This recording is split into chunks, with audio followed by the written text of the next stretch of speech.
Welcome back to Quantify Your Career.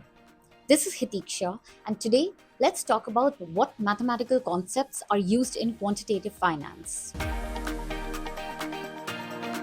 Have you ever wondered what makes quantitative finance so fascinating?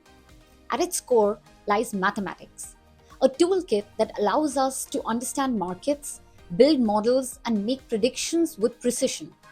From calculus to linear algebra and stochastic processes, math isn't just important, it is essential. Take calculus for example. It is the backbone of derivatives pricing and optimization problems. And linear algebra is absolutely critical for understanding portfolio optimization and risk management. But knowing what to study and where to start can feel overwhelming. That is why I have created a digital guide packed with everything you need to master the math behind quantitative finance. It covers key concepts, the best books and resources to learn from, sample interview questions, and even a few real world applications of these topics. Now, this is not an exhaustive list, but this will definitely help you with your interview preparation and getting the basics of quantitative finance from a math perspective, which will form the foundation of other core concepts. This has all the key topics in mathematics which are essential for quantitative finance.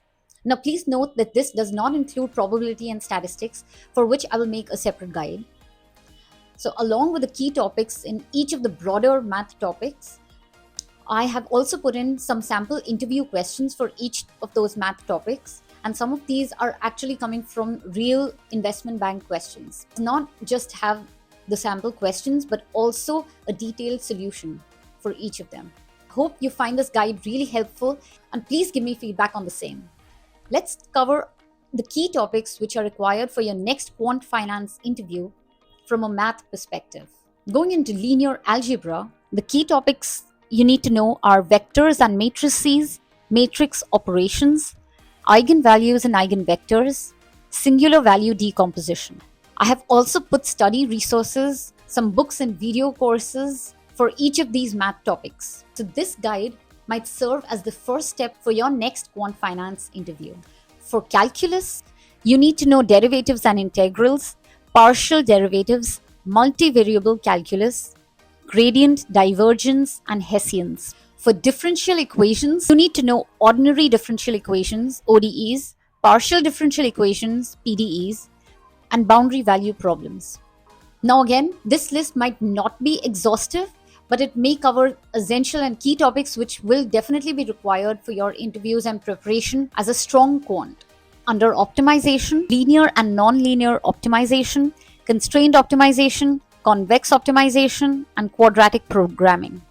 Now, stochastic calculus is super important for modeling asset classes and interest rates. So the key topics are Brownian motion, Ito's lemma, stochastic differential equations called SDEs, and martingales. Numerical methods, they somehow are integrated in other aspects. For example, Monte Carlo simulations, which are a part of numerical methods, are used extensively in a lot of financial modeling.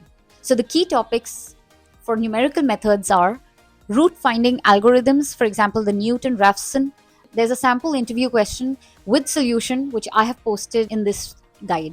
The other topic is numerical integration, like I was talking about Monte Carlo methods, and finite difference methods. Now, discrete mathematics finds applications in risk management and high frequency trading algorithms. The key topics are graph theory, combinatorics, and discrete optimization. Like I said, there are so many other important topics in mathematics, but once you have mastered these foundational topics, you can move on to Fourier transform, Laplace transform, principal component analysis, and get deeper into singular value decomposition and eigenvalue decomposition. Now, for a lot of these topics, I have put in these study resources and practice in the form of creating a Python code to master such topics. It is essential that you code these things in Python without using an inbuilt function, as asked in some of the interview questions, so that you can get a grasp on how these concepts are actually implemented or how they actually work behind the scenes. To understand a concept, I recommend making test lives, maybe in Excel, to understand how things work behind the scenes, how the calculations and formula are written behind the inbuilt function. Only then you can grasp the core concept and intuition behind that concept. So please download this Math Concepts and Interview Guide, since it is very essential to develop a good foundational knowledge in mathematics to have a successful quant career. Let me know of any questions and feedback you have in the comments. Until next time.